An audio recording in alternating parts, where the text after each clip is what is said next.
नमस्कार दोस्तों, जय माता दी। आज मैं आपको अधिक मास के शुक्रवार व्रत में सुनी जाने वाली अन्नपूर्णा माता की कथा सुनाने जा रही हूँ। तो प्रेम से बोलिए अन्नपूर्णा माता की जय, पुरुषोत्तम भगवान जी की जय। एक समय की बात है, काशी निवासी धनंजय की पत्नी का नाम सुलक्षणा था। उसे अन्य सब सुख प्राप्त थे, केवल निर्धनता ही उसके दुख का कारण था। यह दुख उसे हर समय सताता रहता था। एक दिन सुलक्षणा पति से बोली, स्वामी आप कुछ उद्यम करो तो काम चले। इस प्रकार कब तक काम चलेगा? सुलक्षणा की बात धनंजय के मन में बैठा और वह उसी दिन विश्वनाथ शंकर जी को प्रसन्न करने के लिए बैठ गया और कहने लगा, हे देवाधिदेव विश्वेश्वर, मुझे पूजा पाठ कुछ नहीं आता, केवल तुम्हारे भरोसे बैठा हूँ। इतनी विनती करके वह 2-3 दिन तक भूखा प्यासा बैठा रहा। यह देखकर भगवान शंकर ने उसके कान में अन्नपूर्णा अन्नपूर्णा अन्नपूर्णा इस प्रकार 3 बार कहा। यह कौन है, क्या कह गया? इसी सोच में धनंजय पड़ गया कि मंदिर से आते ब्राह्मणों को देखकर पूछने लगा, पंडित जी अन्नपूर्णा कौन है? ब्राह्मणों ने कहा, तू अन्न छोड़ बैठा है सो तुझे अन्न की बात ही सूझती है। घर जा और जाकर अन्न ग्रहण कर। धनंजय घर गया, स्त्री से सारी बात कही। वह बोली, नाथ चिंता मत करो, स्वयं शंकर जी ने यह मंत्र दिया है, वे स्वयं ही खुलासा करेंगे, आप फिर जाकर उनकी आराधना करो। धनंजय फिर जैसा का तैसा पूजा में बैठ गया।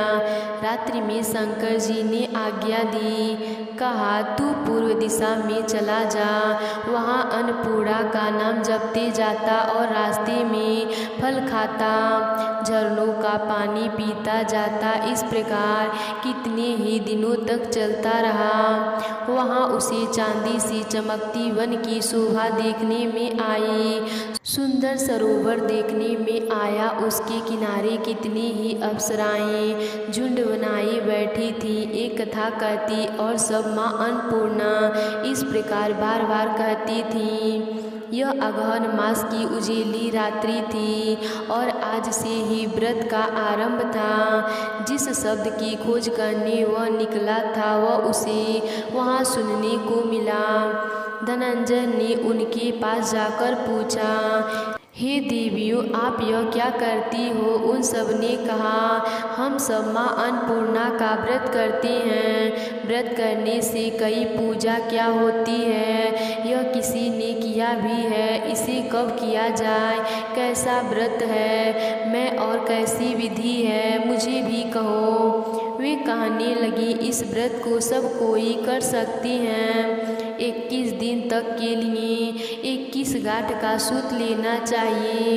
21 दिन यदि न बने तो एक दिन उपवास करें, यह भी न बने तो केवल कथा सुनकर प्रसाद लें। निराहार रहकर कथा कहें, कथा सुनने वाला कोई न मिले तो पीपल के पत्ते को रख, सुपारी या दृढ़ कुमारी वृक्ष को सामने कर, दीपक को साक्षी कर, सूर्य गाय तुलसी या महादेव को बिना कथाएं सुनाए मुख में दाना न डालें। यदि भूल से कुछ पड़ जाए तो एक दिवस फिर उपवास करें। व्रत के दिन क्रोध न करें और झूठ न बोलें। धनंजय बोला, इस व्रत के करने से क्या होगा? वे कहने लगी, इसके करने से अंधों को नेत्र मिले, लूलों को हाथ मिले, निर्धन के घर धन आए, बाजिन को संतान मिले, मूर्ख को विद्या आए। जो जिस काम से व्रत करे माँ उनकी सभी इच्छा पूरी करती हैं। वह कहने लगा, बहनों मेरे भी धन नहीं है, विद्या नहीं है, कुछ भी तो नहीं है, मैं तो दुखिया ब्राह्मण हूँ, मुझे इस व्रत का सूत दोगी? हाँ भाई तेरा कल्याण हो, तुझे देंगी, ले इस इस व्रत का मंगल सूत्र ले। धनंजय ने व्रत किया, व्रत पूरा हुआ। तभी सरोवर में से 21 गांठ की सुवर्ण सीढ़ी हीरा मोती जड़ी हुई प्रकट हुई। धनंजय जय अन्नपूर्णा करता जाता। इस प्रकार कितनी ही सीढ़ियाँ उतर गया तो क्या देखता है कि करोड़ों सूर्य से प्रकाशमान अन्नपूर्णा का मंदिर है। उनके सामने सुवर्ण सिंहासन पर माता अन्नपूर्णा विराजमान है। सामने भिक्षा हेतु शंकर भगवान खड़े हैं। दिव्यांगनाएं चंवर डुलाती हैं, कितनी ही हथियारा बांधे पहरा देती हैं। धनंजय दौड़कर जगदम्बा के चरणों में गिर गया।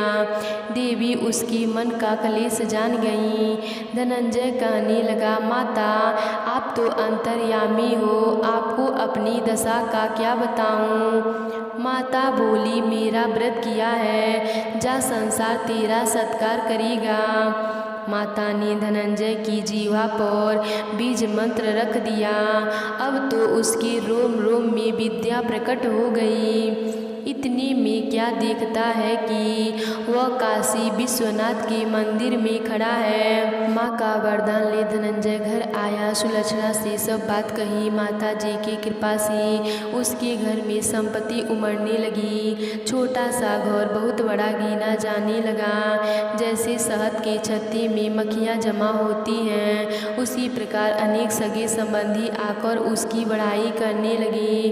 कहने लगे, इतना धन और इतना बड़ा घर, पर सुंदर संतान नहीं है तो इस कमाई का कौन भोग करेगा।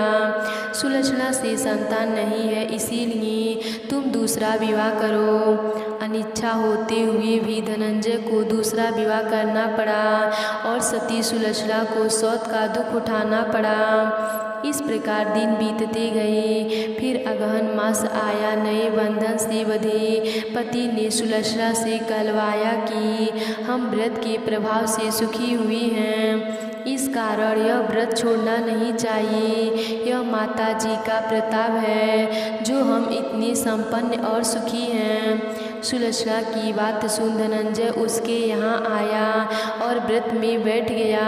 नई बहू को इस व्रत की खबर नहीं थी। वह धनंजय के आने की राह देख रही थी। दिन बीतते गए और व्रत पूर्ण होने में 3 दिवस बाकी थे कि नई बहू को खबर पड़ी। उसके मन में ईर्ष्या की ज्वाला दहक रही थी। सुलक्षणा के घर आ पहुंची और उसने वहां भड़दम मचा दी। वह धनंजय को अपने साथ ले गई। नए घर में धनंजय को थोड़ी देर के लिए निद्रा ने आ गई। इसी समय नई बहू ने उसका व्रत का सूत्र तोड़कर आग में फेंक दिया। अब तो माता जी का कोप जाग गया। घर में आकस्मिक आग लग गई। सब कुछ जल कर राख हो गया। सुलक्षणा जान गई और पति को फिर अपने घर ले गई। नई बहू रूठकर पिता के घर जा बैठी। पति को परमेश्वर मानने वाली सुलक्षणा बोली, नाथ घबराना नहीं, माता जी की कृपा अलौकिक है। पुत्र को पुत्र हो जाता है पर माता को माता नहीं होती। अब आप श्रद्धा और भक्ति से आराधना शुरू करो, वे जरूर हमारा कल्याण करेंगी। धनंजय फिर माता के पीछे पड़ गया। फिर वही सरोवर सीढ़ी प्रकट हुई। उसमें माँ अन्नपूर्णा कहकर वह उतर गया। वहाँ जा माता जी के चरणों में रुदन करने लगा। माता प्रसन्न होकर बोली, यह मेरी सुवर्ण की मूर्ति ले, उसकी पूजा करना, तू फिर सुखी हो जाएगा। जा, तुझे मेरा आशीर्वाद है।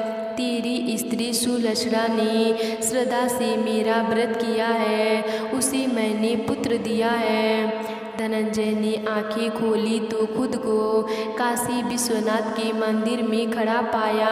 वहां से फिर उसी प्रकार घर को गया। उधर सुलक्षणा के दिन चढ़े और महीने पूरे होते ही पुत्र पुत्र का जन्म हुआ। गांव में आश्चर्य की लहर दौड़ गई। ममता मानने वाली इस प्रकार उसी गांव के निसंतान सेठ के पुत्र होने पर उसने माता अन्नपूर्णा का मंदिर बनवा दिया। उसमें माता जी की धूमधाम से पधारी, यज्ञ किया और धनंजय को मंदिर के आचार्य का पद दे दिया। जीविका के लिए मंदिर की दक्षिणा और रहने के लिए बड़ा सा सुंदर भवन दिया। धनंजय स्त्री पुत्र सहित वहाँ रहने लगा। माता जी के चढ़ावे में भरपूर आमदनी होने लगी। उधर नई बहू के पिता के घर डाका पड़ गया, सब कुछ लूट गया। वे भीख मांगकर पेट भरने लगे। सुलक्षणा ने यह सुना तो उन्हें बुला भेजा, अलग से घर में रहने दिया और उनके अन्य वस्त्र का प्रबंध किया। धनंजय, सुलक्षणा और उसका पुत्र माता जी की कृपा से आनंद से रहने लगे। माता जी ने जैसे कृपा उन पर की, जैसे उनके भंडार भरे, वैसे ही सब पर करना। तो प्रेम से बोलिए अन्नपूर्णा माता की जय, शिव जी की जय।